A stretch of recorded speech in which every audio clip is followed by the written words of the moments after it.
Hey guys, it's Kevin again for Outlander Season 1, Episode 13, The Watch, and I was definitely looking forward to this episode. I mean, the cliffhanger after last week, I really didn't know what was going to happen in this episode, and I have to say, this was another amazing episode. Definitely, absolutely loved this episode. Maybe the best episode of the season, I have to say. I definitely really loved this episode, but let's get into this episode because it was amazing, and there was a lot that happened, and there was a lot to talk about, as usual. So, of course, last week there was that man that stands with his pistol pointing at Jamie, and he turns to face the barrel as Claire moves down the stairs, and basically the tension is broken by Jenny. Now, we found out that this man's actually related to Jenny, and she orders the man to put his gun down. The man does not immediately lower his weapon as Jenny introduces Jamie as her cousin, and he calls himself Jamie McTavish. So the name he wants, which is of course the name he once used at Castle Leoch, and he finally lowers his weapon, apologizing for the confusion, which I kind of like that because it just shows that the struggle that Jamie has to go through with people. I mean, because they don't know about the whole McTavish thing and what happened in Castle Leoch. This is a man that does not know that, so I like seeing that. So he finally introduced himself as Taran McQuarrie as Ian joins Rest and delivers Taran's refinished sword to him. So dinner's requested, and Jenny takes off for the kitchen with Jamie right on her heels, and catching up to her, Jamie reprimands his sister for allowing the watch into their home because he doesn't want the watch there. I actually forgot about the whole watch thing from the first half of the season, but I like that they actually brought that back in this episode.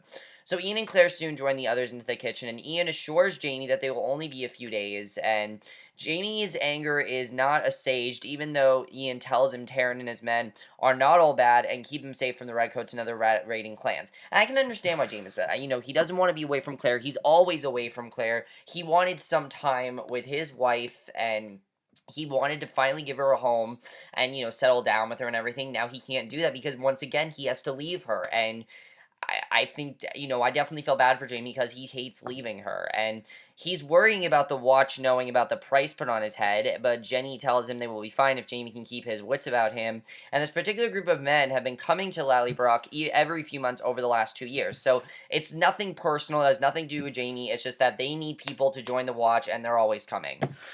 So Jamie shouts at Jenny that he would never have been allowed this to happen, not backing down, and Jenny throws in his face that Jamie was not around, and Claire cuts in before it can escalate further, and I love the tension in this episode, definitely between Jenny and Jamie. Definitely a lot of tension there. So she urges the siblings to keep their voices down so the watch does not hear them.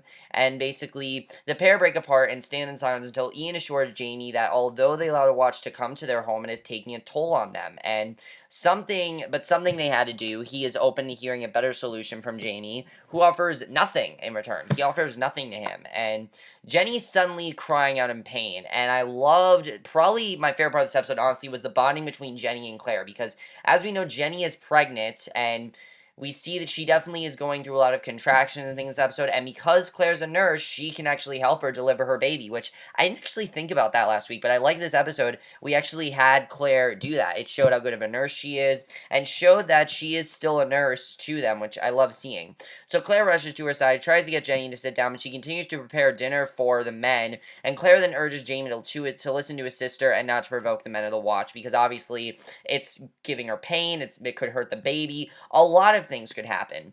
So gathered for dinner, Taran asks more about Jamie, and Claire reveals that he fought in the French army with Ian, and Taran also served in the French army, but in Austria, because of course Taran doesn't know anything about Jamie. So in Austria, while Ian and Jamie were in Spain, and the trio reveal in some of their old war stories, but Taran is suspicious since Ian never mentioned Jamie in any of his stories, which I do find kind of interesting. Maybe because he just didn't think of it. I mean, I just find that interesting that Ian never actually mentioned Jamie. So, after Taran raises his glass for a toast, Claire wonders how long the men are staying. Obviously, I think that's a good question. And Taran reveals they'll only be there in a few days, and I'm just like, they're not going to be there a few days. I knew something bad was going to happen. Just you can tell by him saying that something bad's going to happen. He's saying a few men will be joining their company tomorrow since they have a plan that works. And when Taran has to see the smithy in the morning for his horse, Jamie offers his services. So Jamie's calmed down at this point, and Taran accepts and praises the cook before he and his men take their leave after dinner. So the men of the watch gather the next day as Jamie tends to Taran's horse, and this very much reminded me of episode 5 with the Wren. It definitely reminded me a lot of that. So they're causing chaos as one man sets fire to a wagon of hay as the others stand back and laugh, and Jamie and others rush to put out the fire, and when they do, Jamie turns his anger on the men of the watch. One draws his pistol, points it at Jamie, who attacks and fights off as the other men become the aggressors, And Taran approaches and orders the men to stand down, offers his apologies to Jamie, and he also tries to wrangle Jamie into joining the company, but Jamie concedes that he's done with fighting, which I can understand. He doesn't want to really fight anymore. He doesn't want anything bad to happen to him. I think honestly he's just really concerned about Claire, and he wants to be there for Claire. And he knows that if he fights, the danger that could happen to him, the violence that could happen to him. Plus he knows about Jack, and that Jack could be with the Redcoats, and that Jack come after him. Because honestly, Jack will find him at some point. We know that Jack is going to come after him, and I think Jamie's worried about that as well. So, as he approaches, he sees the additional members of the Watch, and basically, they're surprised by the appearances of Horrocks, and recognition registers on Horrocks' face, but when Taran inquires, Horrocks brushes it off before heading into the house. So, secluded in a room with Claire, Jamie tells her of Horrocks' arrival and is worried that the man will not keep what he knows about Jamie to himself for long. Because obviously, he knows stuff about Jamie, and Jamie doesn't really want to, tell anyone. He doesn't want anyone else to know that he's done fighting. Only Horrocks knows.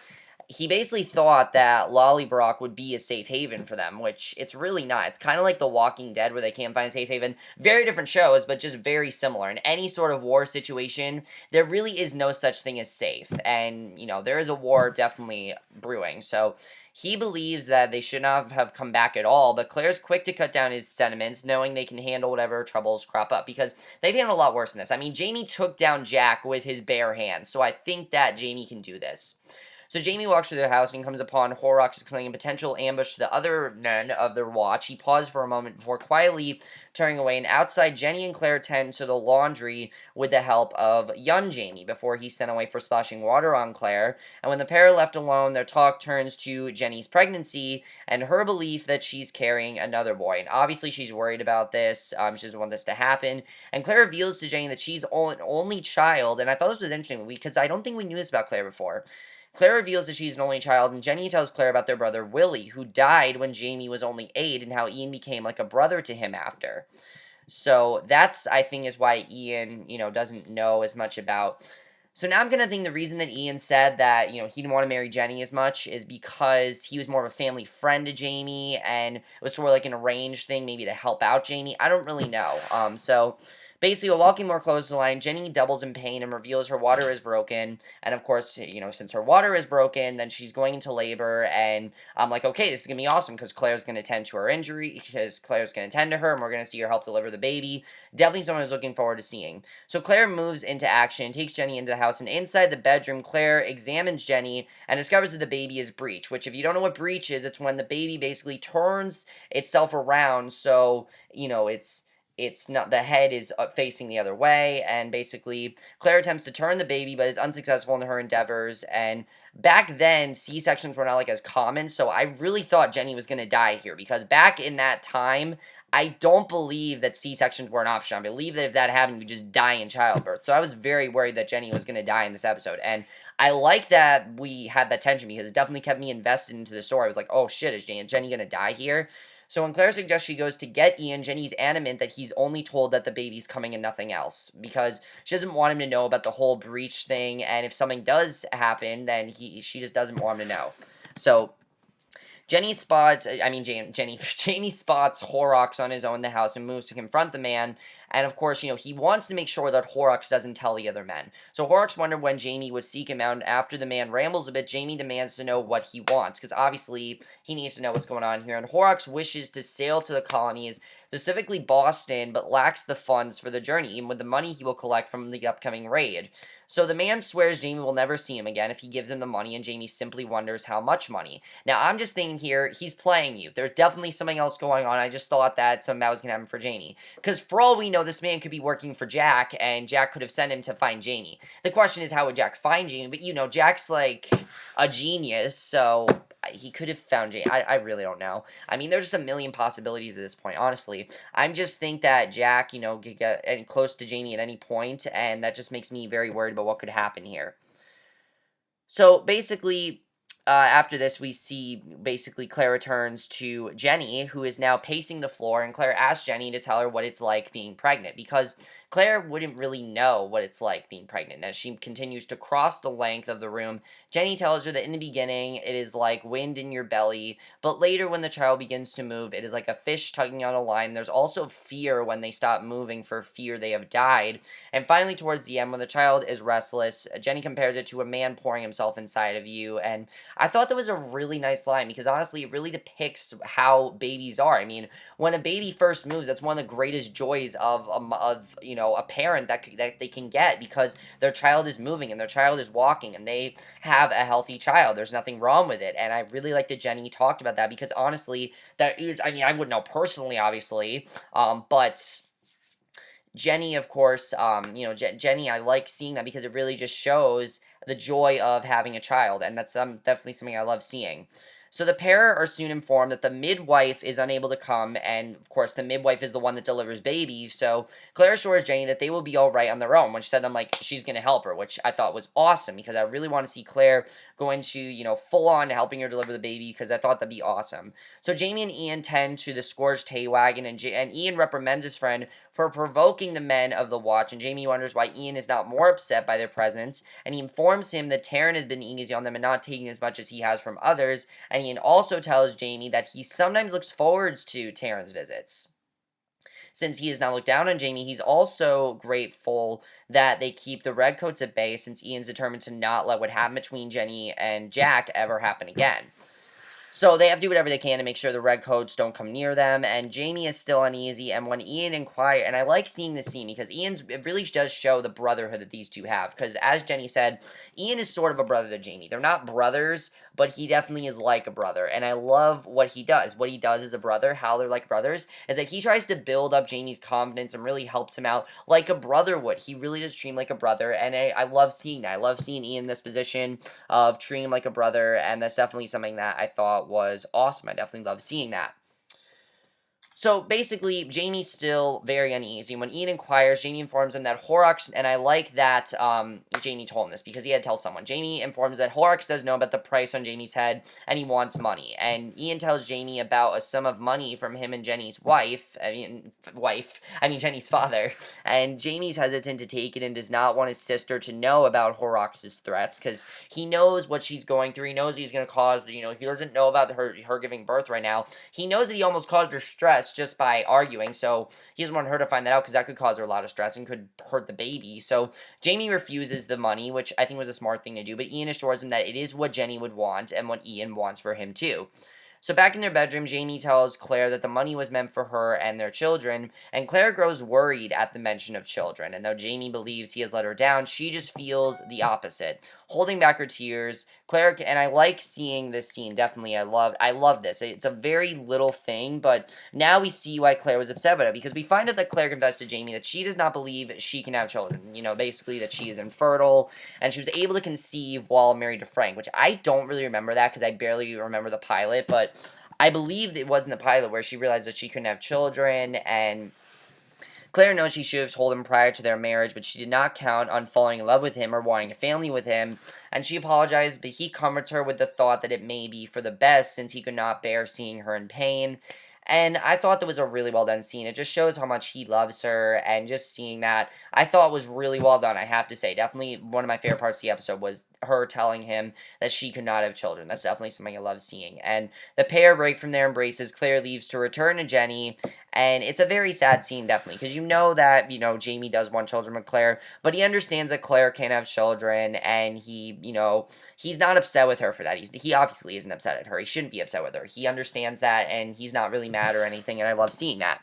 So Jamie walks toward the spot where he is to meet Horrocks, concealing a pistol on the way, and Horrocks whistles, revealing himself to Jamie on the high ground. Jamie walks to him, tosses the bag of money to the man, and as he turns to walk away, Horrocks stops and demands more money, which is something that Jamie does not have. He doesn't have any more money. So Horrocks threatens Jamie and his family as he draws his pistol. I'm like, oh shit, what's going to happen here? So the man has no time to make another threat, and an unknown Alicent runs a sword through his chest, and Horrocks is killed, which honestly was the best thing for Jamie, and Jamie is startled by the attack, but relieved when Horrocks falls to reveal Ian, and I knew that was going to be Ian. I knew that Ian was going to save Jamie somehow, and that, I have to say, that was awesome when Ian saved Jamie. I was like, yes, Ian saved Jamie. I was so happy about that. And Jamie's grateful that Ian and the pair prepare to dispose the body, which I thought was just a really awesome scene, I have to say, definitely, because now Jamie doesn't have to worry about the money, because now that Horrocks is dead, he really doesn't have to worry, so that's great. So later that night, Jenny's cries reverberate through the room as Claire prepares a birthing area, and Jenny removes her wedding ring and hands it to Claire to put away in the jewelry box. Claire finds a carved snake figure Willie made for Jamie's 5th birthday, and during their talk, this I thought was really interesting, and I honestly was worried for Jenny when she said this. Jenny reveals that their mother died while in childbirth and asks Claire to give, because we never really heard anything about Jamie's and Jenny's mother. So I like that we found out that their mother died in childbirth, and basically she wants Claire to give the snake to Jamie for her, understanding her meaning. And basically Claire tells Jenny to give it to her brother herself, and obviously Jenny is pretty concerned that she's going to die at this point. She pretty much thinks that she's going to end up like her mother, and I was really hoping that that would not happen to Jenny. I was really hoping that maybe she'll get through this, and Jenny cries Carrie through the house, and one of the men call for her to stop howling, which I was like, seriously, that's so rude. And Ian pushes past and makes his way to his wife upstairs, leaving Jamie alone with the watch. And Taran offers Jamie a bag of coins for the burned hay before wondering about Horrocks' whereabouts, because obviously he doesn't know that Horrocks was killed. But Jamie gives away nothing. He doesn't really want to he doesn't tell him anything, which was the smart thing to do, and is pleased to hear they will be moving on the next day.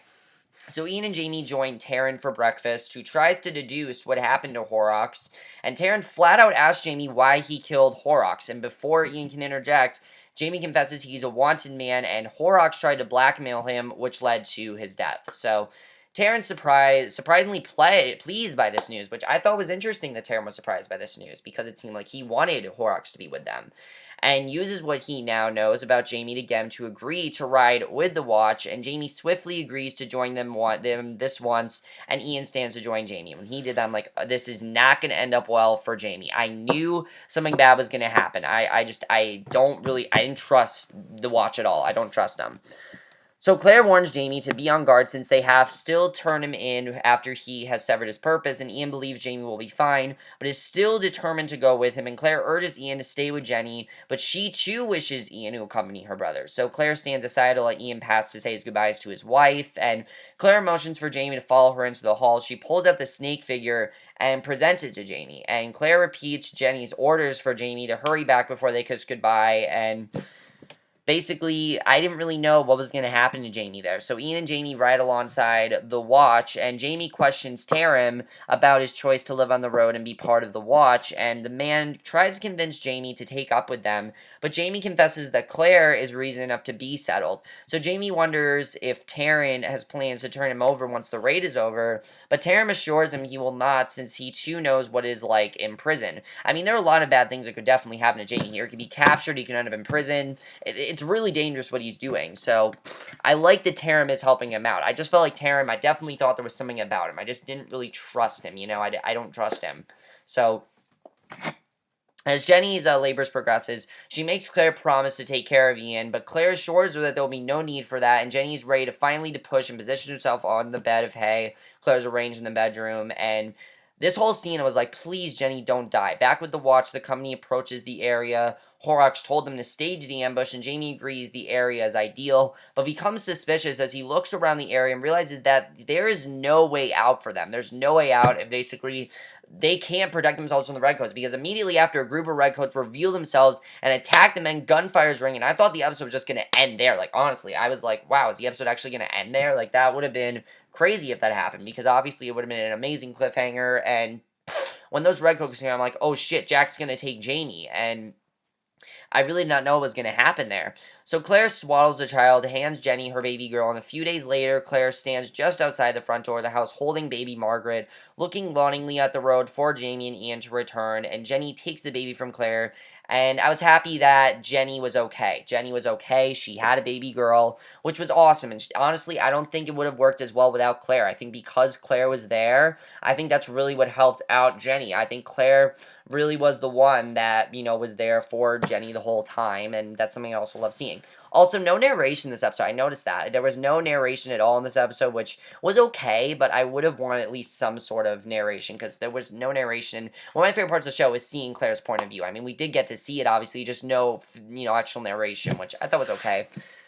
So, basically, Jenny tries to reassure Claire that Jamie will return, since she too stared at the road waiting for him to return all those years, and he finally did. And after a moment, Jenny reaches into her pocket, retrieves 2 large ivory bracelets belonging to her mother, giving them to Claire, who's now the Lady of Lallybroch, and I like that she now has that title. And Jenny also reveals they were given to her mother as a wedding present from an admirer, and Claire attempts to, and I'm wondering who that admirer could be. I don't think it really matters, but I'm curious. So, Claire attempts to show Jenny a bit of affection with a kiss on the cheek, but the other woman is startled by her actions, obviously. She doesn't, that I thought that was interesting that we saw that. I mean, Claire, I think, really thinks of Jenny like a sister at this point, and I think that's great.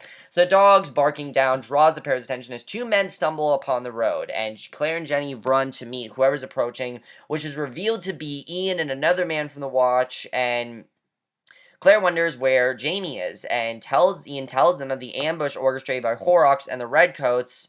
And basically, this left the rest of the men dead, and basically Jamie captured by the Redcoats. So now Jack could get Jamie at any second, and who knows what is going to happen.